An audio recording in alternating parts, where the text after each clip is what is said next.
Hello po sa inyong lahat mga ka-crypto. Ako po si Pinoy Crypto Trader at sa video na ito ay atin pong pag-uusapan ang aking technical analysis dito po kay Shiba Inu. Ngayon pong June 28 taong 2024. Quick update lamang po tayo kaya ayan, diretso na po tayo sa pagte-technical analysis sa kanyang daily chart time frame na ito. At ang masasabi ko po rito ay wala pa rin po pagbabago sa aking technical analysis kahapon dito kay Shiba Inu. Ganon din po yung aking patuloy na nakikita na magiging galaw ni Shiba Inu sa mga paparating na araw. Ito po ay patuloy na maglalaro dito sa ilalim ng major resistance line natin dito na for 0 digits 1767.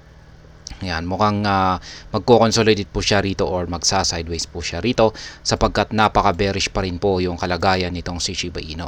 Yung ating hazard indicator dito ay ayan, mahaba na po siya at gayong maski ganitong mahaba po yung kanyang pangangatawan ay malusog na malusog pa rin po yung kanyang pangangatawan na ito. Ibig pong sabihin ay napaka-bearish po ang momentum nitong si Shiba Inu.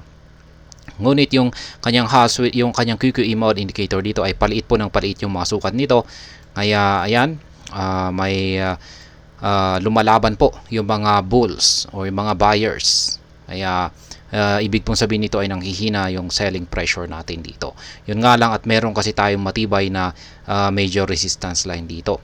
Kaya medyo kulang po yung hindi po gaanong sapat yung pwersa ng mga bulls para basagin yung major resistance line natin dito.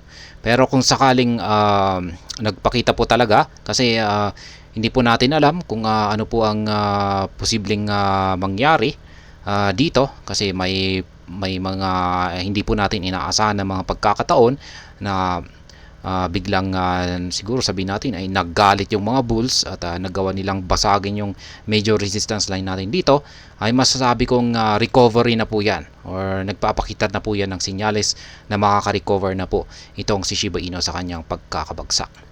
Kaya ayan. Pero sa ngayon ay base po sa mga signals natin dito ay patuloy po na magko-consolidate itong si Shiba Inu dito sa ilalim ng major resistance line natin na ito. Ayan, unless na yung ating QQE mode indicator dito ay lumiit na po ng masyado na pong lumiit. Katulad na nito siguro yung kanyang mga sukat ay ayan, may posibilidad po na posibleng mabasag niya ang major resistance line natin dito. Pero sa ganitong sukat ay medyo malabo pa rin po. Ayan.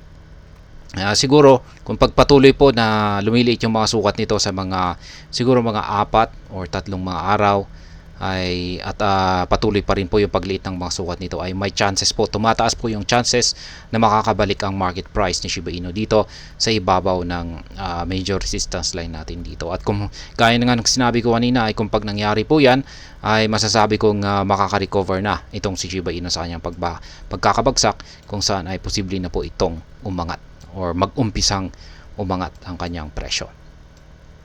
Kaya ayan, sa mga gusto pong gayahin yung aking simpleng paraan sa pag-trade dito kay Shiba Inu ay ayan po yung aking mga live spot trading positions dito po kay Shiba Inu. Ang dami po nating mga sell pending order or take profit dito. Yan, at base po kasi yan sa pattern natin dito. Isang napakahabang descending channel pattern kung saan ay nagkaroon po siya ng breakout nito pang nakalipas na May. Ayan. At ayan po yung basehan natin dito kung bakit napakarami po nating mga sell pending orders or take profit dito. Pero pwede naman po nating tanggalin yung dalawa rito at 3 na lamang kasi ilagay na lamang po natin yung panghuli na sell pending order natin sa major resistance line na ito. Pero mas okay na rin po yan kung ganyan na lamang po para nakaset na. Pwede po nating hayaan ayan, or pabayaan ng hanggang sa matrigger ang mga ito. Kaya ayan, yan po, meron po akong 5 na mga sell pending orders dito na nakaabang sa itaas or mga major resistance line dito, nakatapat sa mga presyo ng mga resistance line natin dito.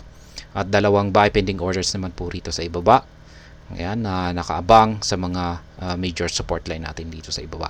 Maaari po ninyo itong kopyahin kung gusto po nyo yung gayahin o turaran ang aking simpleng paraan sa pag-trade dito kay Shiba Inu. Yung ginagamit ko mong platform dito para sa mga baguhan ay ang TradingView at yung dalawang indicators ko naman dito ay yung nandito po sa chart ay yan po ang Hall Switch Indicator at yung nandito naman po sa ibaba ay ang QQE Mod Indicator. Check na lamang po nyo yung description ng video na ito dahil meron po akong ginawa dyan na video na siyang nagpapaliwanag kung paano gamitin ang dalawang indicators dito. At hanggang dito na lamang po tayo sa video na ito. Sana po ay inyong nagustuhan ang aking paliwanag sa video na ito.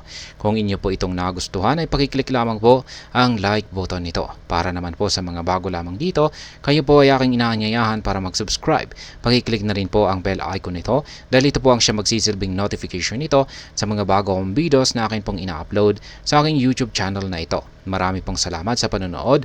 Ingat po tayo lagi at God bless po sa ating lahat.